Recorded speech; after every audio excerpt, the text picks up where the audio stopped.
Hi, this is Melanie with the Pardesi Podcast, and I have a special guest today. I'm so excited. This is Sal Salam,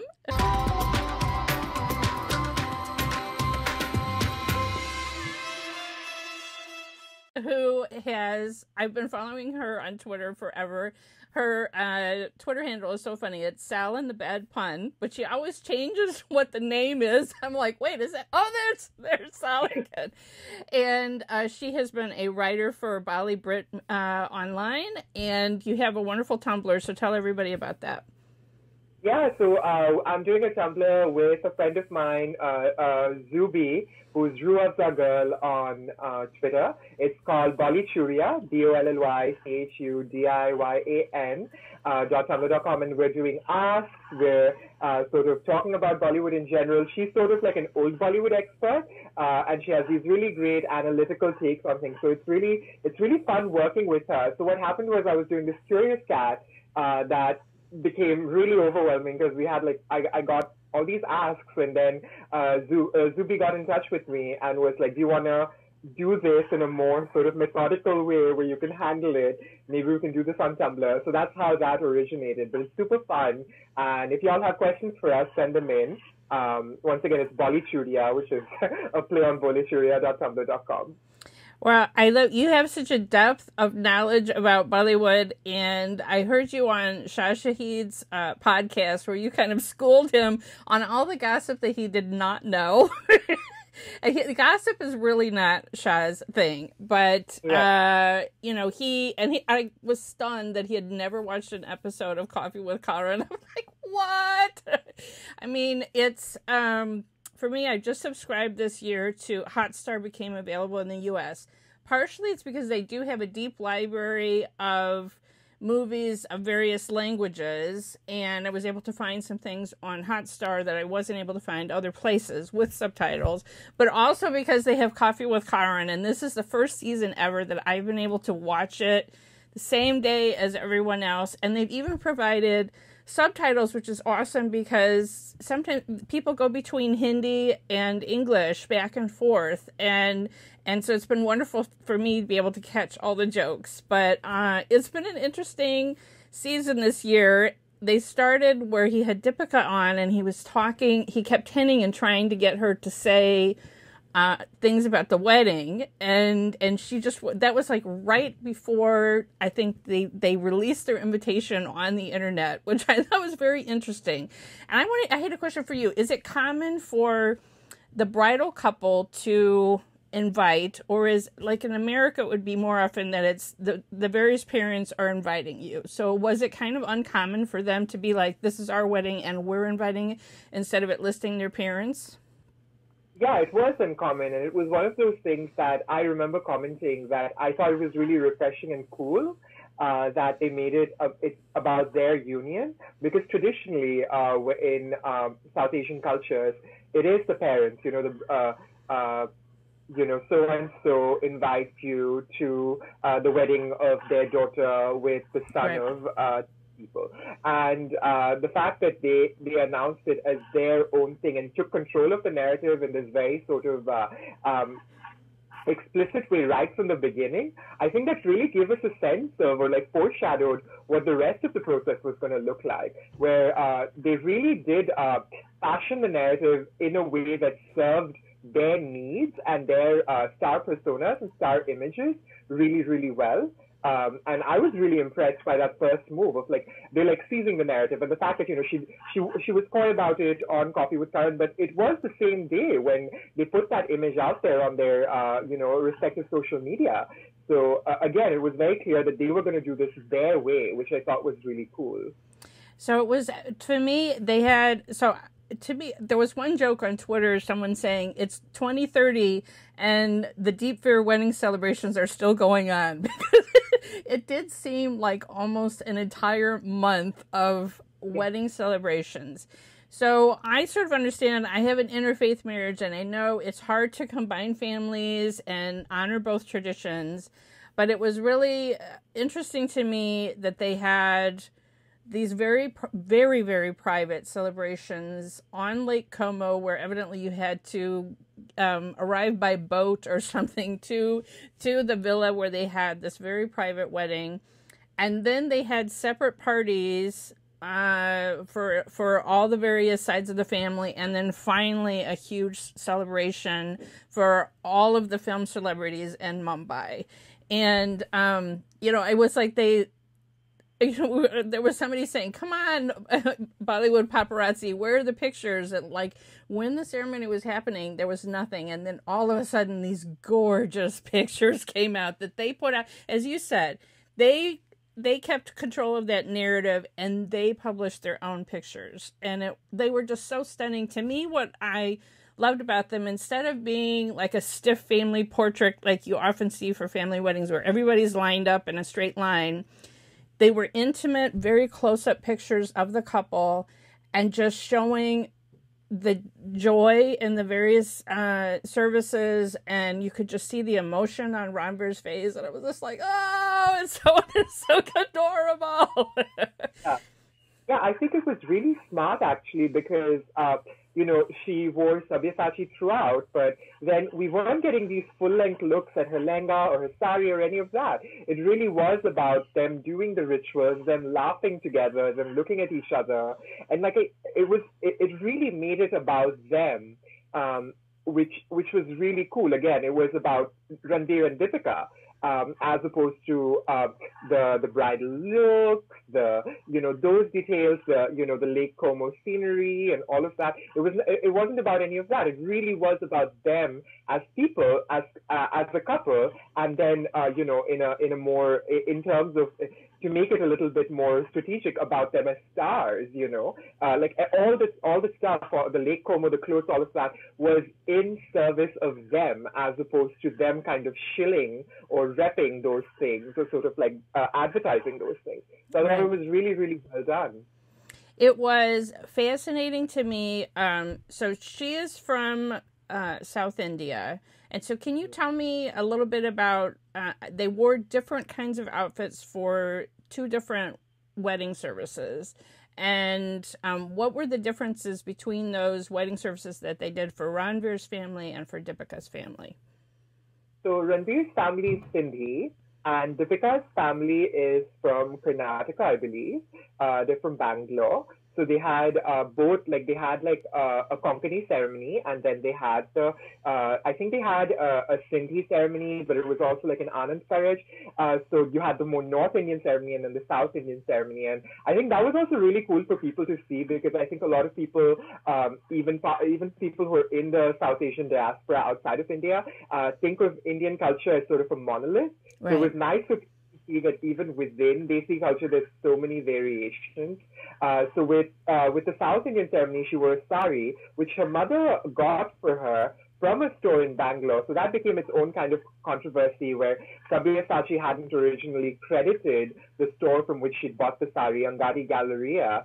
And but that itself also speaks to Deepika's very canny image management, that instead of wearing this elaborate custom designer sari, and she could have, because she wore a custom lehenga, she wore a sari that other people can go into that store and buy, and it serves that very down-to-earth superstar of the people image that Deepika has in general, and she looked gorgeous in it. Right. And then in the ceremony, she wore, of course, the lehenga that had all this detailing that spoke to their personal history. There was like writing on the border of the lehenga and so on. So it was still very personal. It wasn't just another Sabyasachi lehenga. And now, of course, Sabyasachi is the go-to for bridal parties with any, of affluence across South Asia or across the diaspora even. But they made it very much theirs, which I thought was both cool and canny. Right. And heartfelt. That her mother went and picked up a sari for her and got it for her. Like, who's not going to be touched by that story? Like, she's this giant superstar, and she's still wearing, like, the sari that her mom went to the store and got for her.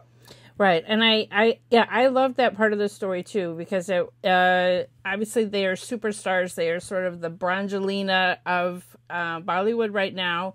And everyone was so curious, every detail. What were they wearing? What were they, how things were decorated, everything about it, everyone was interested in. And to have that more humble, if it's a member of your family that's supposed to buy for you, then they're not necessarily going to be able to afford or, buy from a regular store. Like you say, I love that part of the story. And I don't know if it was crafted and thought out ahead of time or that's just the way it happened. I have to feel the way everything was plotted out and how they released the photo that it was sort of a planned thing. But I just thought that was awesome. But can you talk a little bit about what Ranveer was wearing? Because I felt like he was under a tight leash. A tight fashion leash by Deepika. Oh, yeah.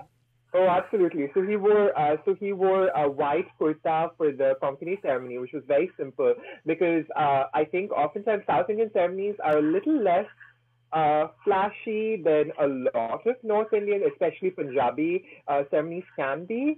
It seemed very austere, but he looked beautiful. He's a beautiful man.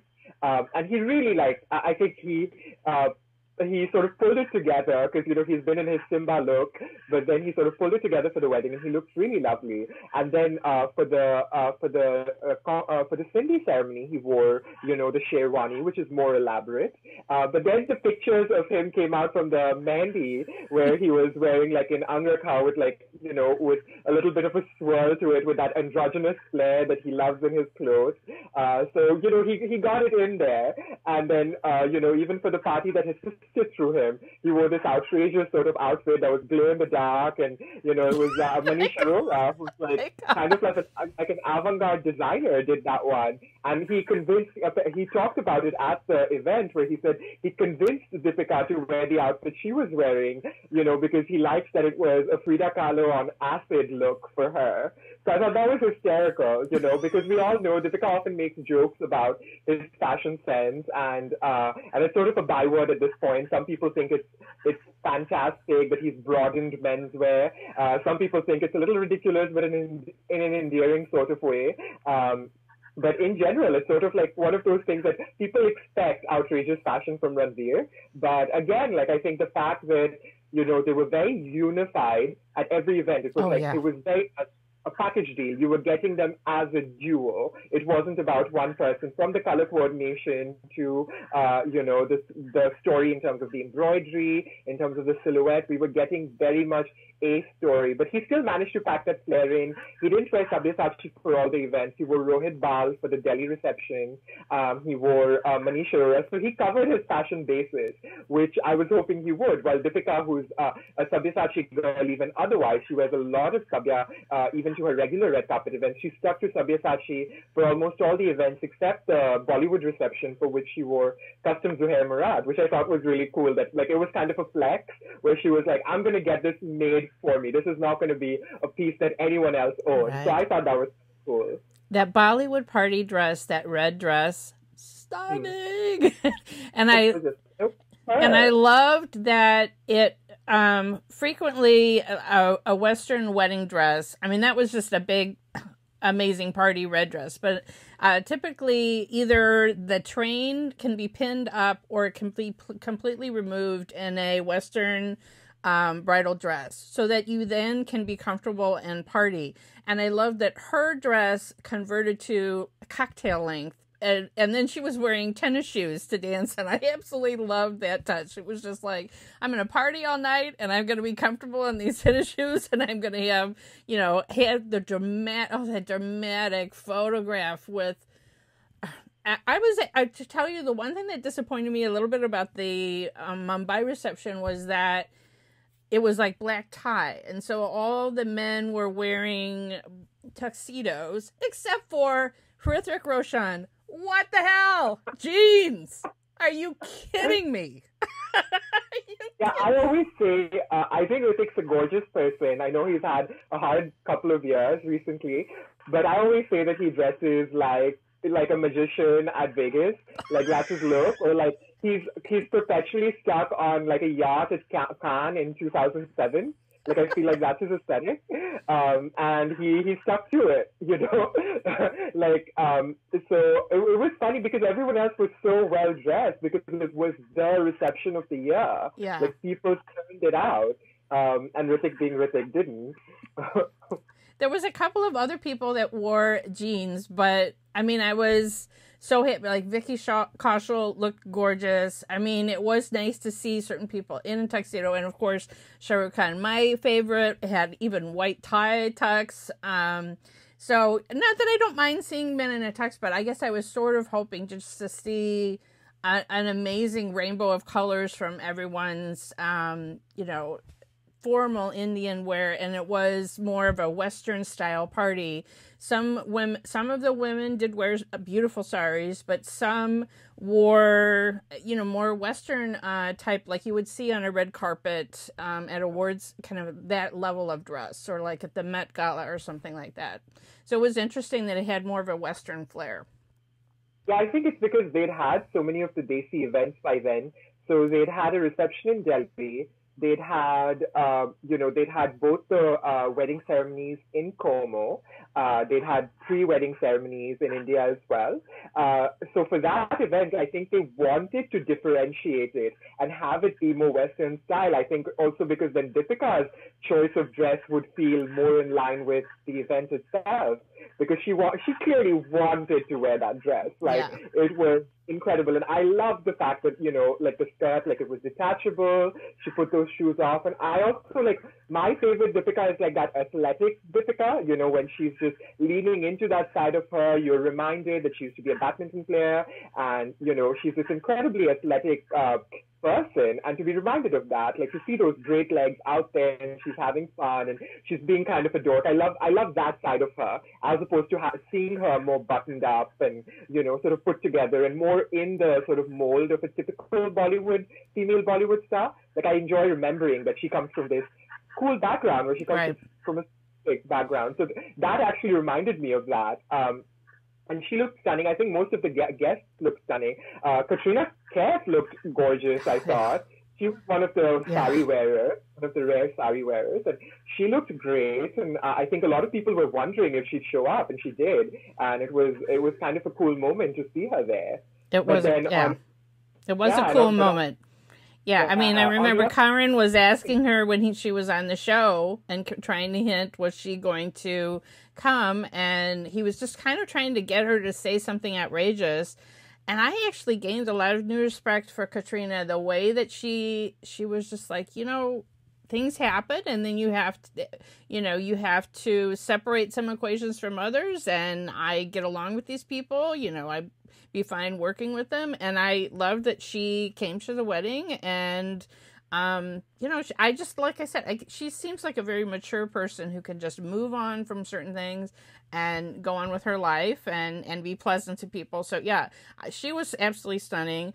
Janvi was also wearing this very interesting sari. It was such a brilliant yellow. It looked very modern to me. I don't know that much about Indian designers, but to me, her outfits looked very modern, and also like just this scream out loud yellow, look at me, here I am, I've arrived, kind of a sari. Yeah, I saw Janvi getting some flack for her outfit, but I thought it was great. I'm like, you're only 21, 22 once, and you have that body right now. Like, show it off, have fun, wear that highlighter yellow sari, show off that midriff, have fun with fashion. And also, I think the thing that I realized with Janvi at the reception was the paparazzi love her. Like, they absolutely adore her. So that was really interesting to see that big outside reaction to her. She's clearly got the meeting out of the palm of her hands, and because she turns it out at these events, and they know she will. And she'll stop and pose for them and give them the photographs she needs. And it's a really canny move, actually, because she's going to need that exposure as she's making her way up the ranks in Bollywood. And if you have the paparazzi on your side, that just makes it easier. Because I remember at one point, Shraddha Kapoor had refused to pose for the photographers a few years ago, and they boycotted her. Oh, really? So you cannot... wrong side of the paths, as Karina calls them, in Bollywood. Like, you want them to court you and to be interested in taking your pictures. And Janvi clearly knows how to do that. And I thought she looks great. I think Sarah was one of the more casually dressed ones. She wore like a mini dress, sort of a flapper style, sort of fringe mini dress. And it was interesting to see her posing with her father, because her father posed with her stepmother, with Karina, and then posed with her. So it was like, watching these different generations of Bollywood, sort of all active at the same time. Right. And yeah. I think how tiny the industry is as well. Because really, the entire industry, except for Ranbir and Alia, were there. Was Salman Khan there, or did he attend? Yes, Salman was. I think Salman was out of town. Priyanka, of course, had her own wedding. Yeah, we haven't even gotten into that. Oh my God, that's become like a global conversation at this point. This past week I've read op-eds from The Atlantic, from Vox, from all these unexpected sources, from, I don't know, Washington Post, about like the Priyanka Nick Jonas wedding, which never in my life did I think that I would see coverage in The Atlantic for a Bollywood wedding. Yeah, well, the conversation all came from an article in The Cut, which I think is a division of New York Magazine. And I didn't realize until later that it was written by an African-American writer. And it called Priyanka a global scam artist. It was very disparaging of their wedding, as if everything was just for publicity, but just it was deleted within a day. I think it was edited, and then the editors of The Cut completely took it down within a day. But people like Alyssa, the Bollywood newbie, had found it, like a archived copy of it. And so I was able to read it. And then that became, like you say, a global discussion. Huge prestige outlets, the Washington Post, Vogue, Vanity Fair. There were all sorts of articles responding to The Cut. And then the writer herself tweeted out an abject apology to Priyanka, to Nick, to all the fans, saying, I was wrong, I own up to it, it's my own mistake. But it was quite something to have essentially, an African-American person really coming across as racist to, a person of color. And just in some ways when I saw the video that came out of the Sangeet and how just packaged it was, I was a little, but I think kind of all the sympathy came out for Priyanka. Anyone who was kind of giving her the side eye about the wedding, then there was just such a backlash to this article that, everyone has kind of come around as like, why shouldn't she celebrate her wedding? Why shouldn't she have two different weddings like so many other interfaith couples do, where they do something for one side of the family, they do something for the other side of the family? And also Priyanka is an international star. How is she different than, Jennifer Aniston or someone else? You're saying she has a media room that she never uses. So what? How many other stars have bought a huge house and are traveling and working so much that they can't use? I mean, there was so much dripping sarcasm in that article, just so much bite, and it had really, it went over a line and it touched a nerve for a lot of people. Absolutely. I think the SponCon aspect of Priyanka and Nick's wedding, that you can satirize that without being xenophobic, which is what I think Mariah, that particular writer's article was, and I want to believe that it came from a place of, just ignorance. But in that case, I saw another writer, an Indian writer who'd written for The Cut in the past, who'd freelanced for them, say that they could have easily come to me and asked me to write the piece. I've consulted for them in the past. I've written for them in the past. The fact that they gave this article to someone who has no idea about Indian weddings, where I can tell you, being a South Asian person myself, you have these elaborate weddings for people who are like not celebrities, like Right. This is like a once in a lifetime opportunity for most people who get married, and you have like their wedding videos are directed like movies. They have they have rehearsals for the sangeet that go on for months. It becomes a whole thing. It's a production. It's lavish. It's extra. But that's how these weddings are. And she's a global superstar, so it's going to be that much more extra. And I think the other thing that people forget is Priyanka is extra. She is. That's part of her appeal. She's always been that girl. She's always been the girl who, she's memorable for her shade. She's memorable for the outfits. She's memorable for the giant, cape dress at the Met Gala. She's that girl. She's always does things in this larger than life way. I don't think she could have crossed over in the way she has if she didn't have that sense of theatricality. She's someone who's acted like a superstar. So people have treated her like a superstar. And that's how her wedding was always going to be. And sure, there was FunCon, we had the Elite Vodka and, the tie-in with Tiffany's and all of that. But all celebrity weddings have some element of that. They were just really public with it. They were just unabashed with it. And I think that's going to, herald a new sort of generation. I think given that we have an entire generation of Instagram influencers and so on, now, I think that's just going to be what like celebrity weddings look like. If you're going to be able to monetize it, you're going to monetize it. And you're going to be unabashed about it because we have two generations of young people now who have lived on social media. So that's the only way they know how to live, by putting everything out there, by sharing every last detail and doing it in this very glossy, well thought out, curated manner. Like, look at the way we treat our Instagram feeds. Priyanka just treated her wedding that way. She curated the hell out of it. Right. And that's her. That's very on brand for her.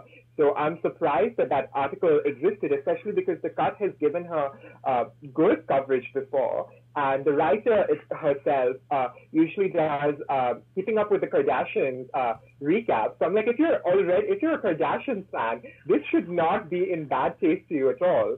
So I ended up surmising that this person had been like a Jonas Brothers stan in the past and was mad.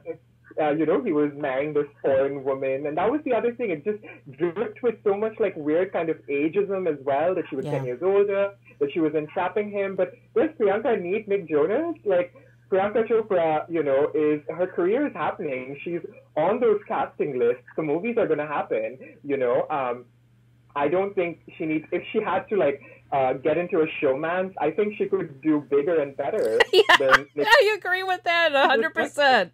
I agree with that 100%. I was willing to play that game. I don't think she needs Nick Jonas. Right. Yeah, I mean, just because it's been a blitz of news about them over the last few months doesn't mean that they weren't secret about their relationship and had known each other longer, because like you said, they're curating what we're seeing and what we know about. So I don't know how long they've been together, but even so, the fact that she's an older woman, Nick Jonas has lived almost 3 lifetimes in his short amount of years. This is a guy that was a teen star. He is, he's not some young, naive kid, right? And I agree, the ageism thing, we hardly blink when an older man marries a very young woman, like Shahid Kapoor, for instance. Exactly. But if there's a switch in the ages, and if it's the woman that is a little bit older, and again, it's not like she's 60 and he's 15. I mean, it's maybe 10 years or something. Yeah, it's exactly 10 years. And as you pointed out, the power differential is different because Nick Jonas he's a guy, he's a star in his own right. He's had a lot of life experience, and he's the one who pursued her. I think they made that very clear. It's not like she entrapped him, it's not like she courted him. He pursued her. And she made it very clear that she had a full life. Like, we've heard this story. And I think everyone sensed when they went to the Met Gala together in 2017 that there was some chemistry. But the fact that it took very little time for them to get married, I don't think that's unusual for Desi culture and for celebrities. Look at Haley Baldwin and, well, now Hailey Bieber and Justin Bieber. Look at Julia Roberts, who ran away from the altar with Kiefer Sutherland and got married to Lyle Lovett. Like, this is not new. Right. You know? Well, when you have all the money in the world, you can make things happen. Regular people may need to book their venue a year and a half in advance or whatever. But if you have all the money in the world, you can fly your entire family to India so that you can have the wedding there or whatever. Money smooths things over. And, they're not the first couple to sell their pictures from their wedding to People magazine or the similar. There's so many lower list stars in Hollywood who have done that and help pay for part of the wedding by selling the exclusive pictures or their first baby pictures or whatever it is. That's not an uncommon thing. To me, the packaged video of the Sangeet was kind of it was just a completely another level. But as you point out, having those musical nights is not uncommon for them to be completely over the top for regular families in India. How many wedding movies have we had about that? So in Bollywood, have shower scans. Look at the Ambanis, they're flying Beyonce. Right. I know. Yeah, the just as we're recording this morning, I was watching all the video of how many stars performed for the Ambani wedding, and my jaw was on the floor. Beyonce. You have Shah Rukh actually dancing with his wife, which I don't think I have ever seen on stage.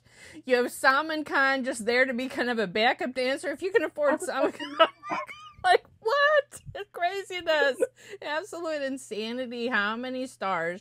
Now, here's a question for you. Do you think they were all paid, or do you think that they have a sense of obligation to the Ambani family for whatever, that they just agreed to do that? What do you think? Well, the Ambanis run Bombay. So I think that's the first thing. Do they get paid? I think they get paid in kind. Like, I think it's the sort of thing, we're going to ask you, you're going to know we're going to repay you, we're going to compensate you, but that's not how we're going to talk about it. You're doing this as a friend of family. You're doing this because you love us. That's the sort of pretense that goes on. But people have to remember that the Ambanis basically run Bombay, and therefore they run Bollywood. The Ambanis control so much in India, from cell phone networks to infrastructure to all this stuff. So if the Ambanis say jump, even the biggest Bollywood star is going to say how high. That's just how that works, or the invite to Antia stop coming. And that's not going to be cute for anyone, even if they're Shah Rukh Khan, Right.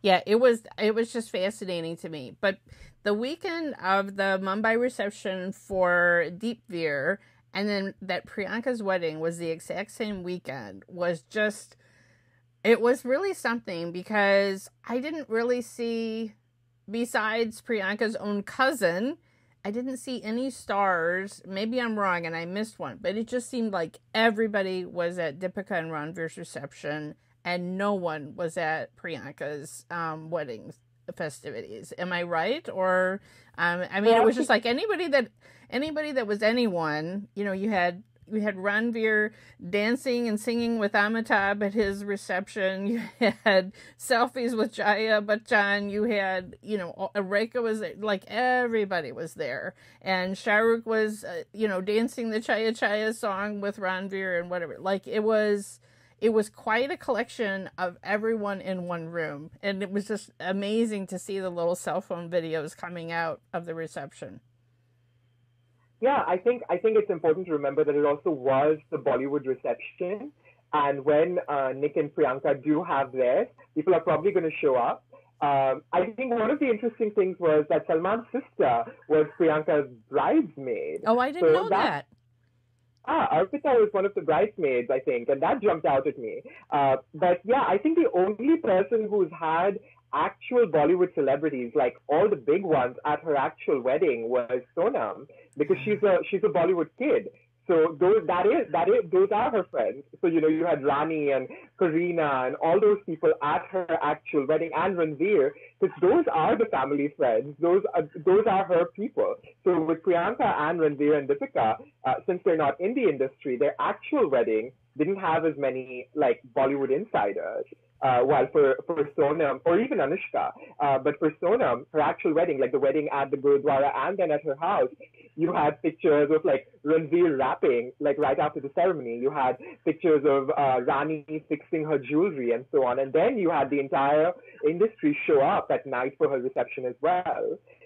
So in that sense, I feel like Sonam's probably the least, she's not as big of a star as Anushka or Deepveer or Priyanka, but because she's the Bollywood kid and everyone's seen her grow up in front of their eyes, and she's Anil Kapoor's daughter, and she had just one day of the wedding and the reception was the same day, right? But everyone out in full force. Also because there's no competitive elements there. She's sort of, despite the faux pas and like the outspokenness and all of that, she's pretty universally beloved. So everyone was there, except for I want to say Priyanka and Deepika, if I'm not mistaken, but otherwise everyone in the industry was there for her wedding and then at her reception. But with these events, because the weddings themselves were more intimate, and in both Priyanka's and Deepika and Ranveer's case, they were destination weddings. We didn't get celebrity showings at all. Like with Deepika and Ranveer as well, I wonder if some of their directors did actually show up, because they did invite them to the actual wedding. I think Sanjay Leela Bhansali was invited and Farah Khan was invited. Yeah. So they went personally to the house. Yeah. They went personally to their homes and invited them, and there were like photo ops and things like that. So I wonder if they actually did fly out and go to the Lake Como wedding. Wow. Well, I definitely saw Bhansali at the reception, and I guess I didn't realize that Priyanka and Nick still have another big reception to come. I'm just learning this right now. So the fact that no one was at the ceremony itself doesn't mean that they won't show up for a big bash coming up. So when is it? Do we know when that is going to be? Has it been announced? Yeah, I actually don't know what the exact date is. Obviously not this weekend, because it's the Ambani is basically. I think Nick and Priyanka are at the Ambani wedding, as are Deepveer are there as well. Wow! So it's going to be interesting to see like what that looks like, what those dynamics look like, because online congratulations have been exchanged and so on. But this is going to be the first time in a while that all these sort of power couples are in the same room. So Deepveer are going to be there, Nickyanka are going to be there, and RK and Alia are going to be there. And RK and Alia didn't show up at Deepveer's reception, right. And of course weren't at Priyanka's wedding. So it's going to be like that trifecta of the three high-profile couples. So I hope we get some interesting gossip out of it, or some interesting selfies at the very least. Yeah, and so if Priyanka has a reception, will Shahrukh show up? I mean, there's all sorts of rumors about that. So that's yeah. Rumors, but yeah, I think Shahrukh will find a way not to be in town. Yeah. If there's a Bombay reception. I think that's the great thing about being a movie star. You can always plead prior engagement if you don't want to attend one of these highly publicized events, and then just say, oh, I was in London, or oh, I was off at a shoot, or whatever. Yeah. My daughter had a play, or something, whatever. Shahrukh is absolutely likely. He flies into London or whatever for Suhana's plays all the time. So just say that. Yeah. So I can definitely see that happening. So it was interesting also the timing. So the wedding happened, and then now the Simmba trailer just came out in this past week. Did you have a chance to see the Simmba trailer? Yes, I did. So I love his whole look with the big mustache and the whole thing. And there was more of Ajay Devgan than I thought there was going to be, especially at the end. I love Sonu as a villain, and he's so tall. And then like Ranveer looked like he should have been starring in Zero when he was standing next to him. He's so short compared to Sonu. I think Sonu also is such a great villain because he's believably intimidating. Physically, Yes. always. Like you put him up against Salman, you put him up against all these matinee idols, and he's always like believable as like as a rival, as like a Yeah. physically intimidating rival to them. The Simba trailer, I didn't love, but then I know I'm not the target audience for Rohit Shetty's film. The reason I watched it again and again is because I'm obsessed with Sara Ali Khan right now. Like so many people, I think she feels like this instant superstar almost. Like after quite a while, like the buzz around her is sort of it's unlike anything that I've seen since the days of when Kareena started out, which is when there was so much buzz around a female newcomer. People were like, "Oh my God, who is she?" So whether Kedarnath becomes a hit or not, and it's opened surprisingly well, Sarah's already a star. So I think that's why I'm really curious. I'm of course, I think like if anyone follows me on Twitter, you know that I'm quite the Ranveer fan, like quite a big but conflicted Ranveer fan. But even with the Aakh Mari remix that they dropped, I could not take my eyes off Sarah. And she probably has a fairly truncated role in the film, but because that's just how Rohit Shetty films are and in the genre are. But I'm just so charmed by her right now. You are going to love her in Kedarnath. I know you haven't seen it yet, but I'm just telling you, it is her film. And I haven't really seen, maybe I've seen one film that her mother has done. And everyone says that she's just like her mother. But she comes from such a lineage with her father, Saif, is such a star. Her mother was a star. Her grandmother, Sharmila, obviously is such a star. And that first trailer of Kedarnath came out, and she didn't even have one word of dialogue in it. And already I was like, oh my gosh, she's got it. Because she just, you can't take her eyes off her. She just has that X factor. And then the kind of Spitfire role that she plays in Kedarnath is the kind of heroine role that I love. She's pursuing Sushant, and I also anything where Sushant just has that shy little smile and he's being pursued by the girl, my heart's melting. So I love that from the get-go. And she just was so strong. She had quite a range to play in Kedarnath. And I thought she did a really, really good job. But I've really been impressed with her and seeing her in the interviews that she's been doing. She does seem to have that humbleness about her of knowing I am privileged. I'm coming from this family. I know that. But she's got the goods. She just seems to have the goods. And Karan really embarrassed her showing that video she did when she was in college or something. And she was very overweight. You know, she was a good sport about all of that too. I don't know. She just has a vivacious personality in these interviews. And all the buzz is for a reason because she's really got it. Yeah, I'm just so excited for her. I think, not to be a snob about it, but the fact that she went and got an education and, and she says her parents made that absolutely that was a clause that she could not opt out of. I think it really shows. I think she's got her head screwed on right and she has a worldview that extends beyond Bollywood. And I think because Bollywood is so dynastic and you have all these kids coming in from film families, it can be kind of insular. Yeah. And you can tell when these kids speak, all these young people who are amazing actors and really, really seem like lovely people, the Alias and the Varuns and all of them, they seem like really sweet people, but there's a certain kind of insularity when they speak. With Sarah, you can sense like an expansive worldview, which I really respond to. And you're right, she's very, very good at navigating the press. She's just the right amount of self-deprecating and confident, and she's able to sort of convey a sense of authenticity that feels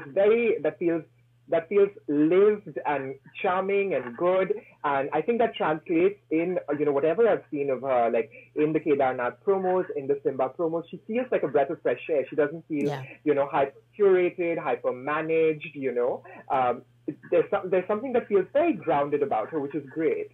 I heard a story, and I don't know if you saw it. You were talking about how Janvi has been so good in her relationship with the paparazzi, but evidently Sarah actually wrote a handwritten thank you notes to the paparazzi and asked them out for coffee. I'm like, okay, she's really... Yeah, I saw that, and I was like, this girl plays the game so well. Like, I could not help but respect it. Like this, it was just such good game playing. Like, you have to build those relationships with the media. We've seen this with anyone who's become a star in recent years. With Ranveer, for instance, he really courted the media. He really made sure his interviews were interesting in those early years. He really made sure he sounded like what he was talking about. He sounded like he knew what he was talking about. He sounded engaged. Sarah does the same thing that he used to do, where she calls every reporter sir or ma'am, and it's very kind of deferential yet sort of real and playful kind of dynamic.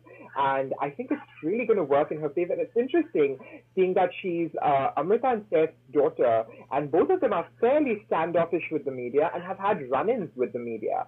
So to see her be this deferential, coming from such a storied film family, and such storied families, because her maternal grandmother was a celebrity in her own right. Her paternal grandmother, Sharmila Tagore, is not just a movie star, but was married into royalty and is related to the illustrious Tagore family. So she has this incredible lineage, and to see her be this deferential, it's a smart move. I respect it. Yeah. I don't know, she just has that thing about her. And I mean, Sushant may not be the biggest major star in the Bollywood universe, but I really enjoy him as an actor, and I respected him for allowing her to really shine in this debut movie. His role partially is a quieter role, but it's really her film, and she elevates the material just because she's so captivating. And I know there was some sort of controversy about which film would be her actual debut, whether it would be Kedarnath and Simmba, and I heard that maybe Saif had to kind of step in, and so they are, back to back, only a few weeks apart. But I agree with you, Simmba, while it's a bigger blockbuster kind of film, her role, it's Ranveer's film. She's going to have a lesser role, and so I think it was nice that Kedarnath was her debut, and it was more focused on her for the film. Yeah, absolutely. I think whether the film does well or not, I think it's been a showcase for her, and it's just put her out there, like, as a performer, and just little things that I've noticed about her. The fact that she dresses the way she does, it's very approachable. It doesn't look hyper-styled. I think even in the film, the fact that she's in these sort of like salwar kameezes throughout, like, immediately I think endears her to an audience, that she's not, she doesn't feel like hyper-managed. Like, it's not like a media image. It feels genuine. And I believe, actually, that a lot of thought has gone into it from her side. But she does like another one of those like Dharma or YRF products. I think that's going to serve her in good. So educate me a little bit. What is her parents seem to marry very young, and then I don't know how soon the divorce came and when Saif and her mother separated. So I mean, I think they were saying on Coffee and Quran that he was only 23 or something when she was born. I mean, quite young. Yeah, so they got married very, very young, and they have an age gap of like 11 or 12 years, I believe. And it was quite shocking in the industry. When they got married, there was talk of Sharmila not approving. Amrita was sort of wrapping up her career at that point, and after she got married, she took a long break. Saif had just debuted. He was 21 or 22 years old, maybe, but looked even younger. So I think there was quite a bit of brouhaha over it. And Sarah was born soon after. And then I think right after Saif sort of became a bona fide star in the early 2000s, that's when Amrita and Saif ended things. And it was sort of a big deal, because a lot of people thought that it was Amrita career had. And she took time off from work and all of that, and she really made things work for him. And so for him to like sort of become successful and then leave her, I think that's something that rubbed a lot of people the wrong way.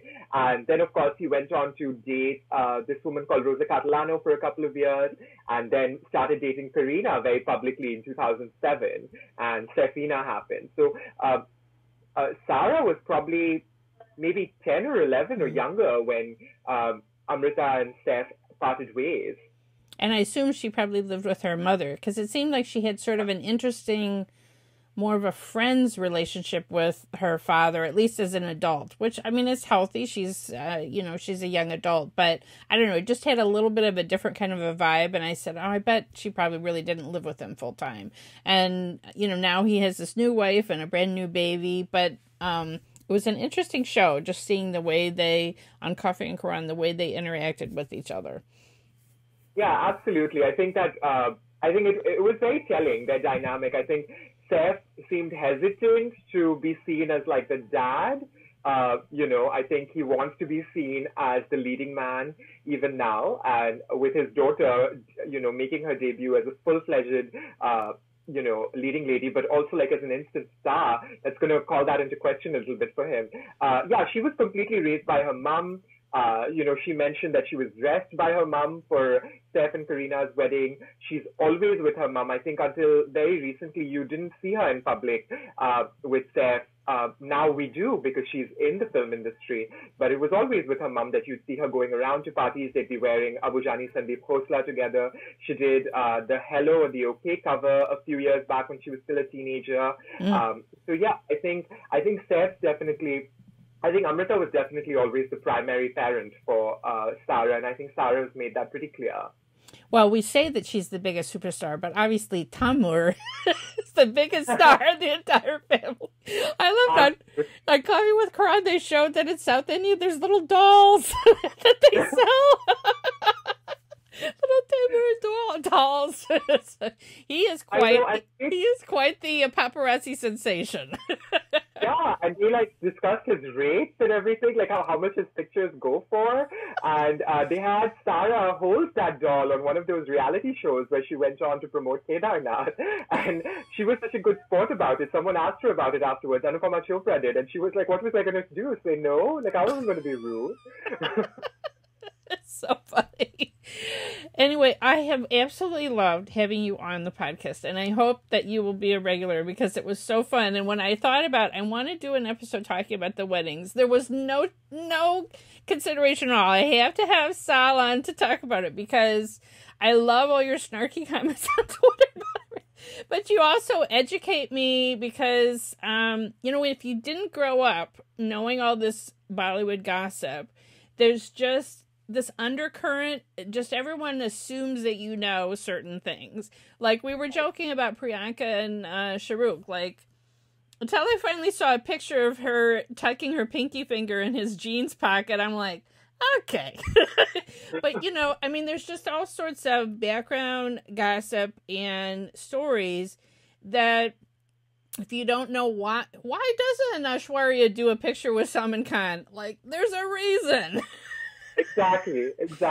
And just because, like you say, it's such a small community in a way, a small film community, and to know what the relationships are, to know what families there are, and Varun Dhawan didn't just, come from the middle of India and not know anybody, right? I mean, there's into why Karan Johar launches certain people or whatever, because it's all family, and sometimes that's a negative and sometimes it's a positive, because, and I think Sarah Ali Khan is an example of a positive, where there's someone who's been around the cameras all her life and she's confident about it.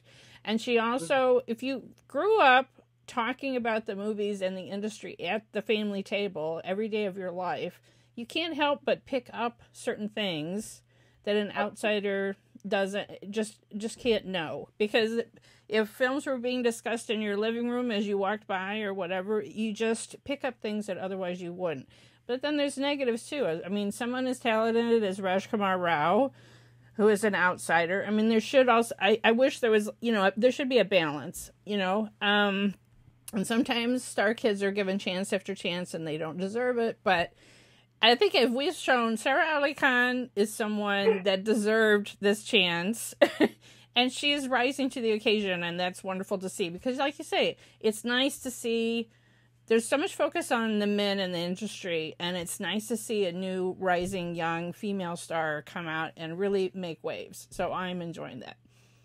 Absolutely. So, thank you so much, and tell everyone again where they can find you on Twitter and Tumblr. Thank you so much, Melanie. This was so much fun. Oh my God, I had the best time. If you want to hear more of my ramblings, you can find me on Twitter at Sal and the Bad Pun. And my Tumblr with Zubi is bollychuria.tumblr.com. I also write for Bollybrit.com. We'll be doing yearly roundups, best of lists. So come and find us and come talk to me. I'm always raring to have conversations that are all insidery and snarky and fun and silly and Bollywood based. So yeah, thank you so much, Melanie. And we also both live in the Chicago area. And I missed meeting you in person because you introduced a film at the South Asian Chicago Film Festival. And I'm like, ah. So we'll have to make it happen to meet in person in the future. 2019. It's the year of Melanie and Sal meeting. Thank you again.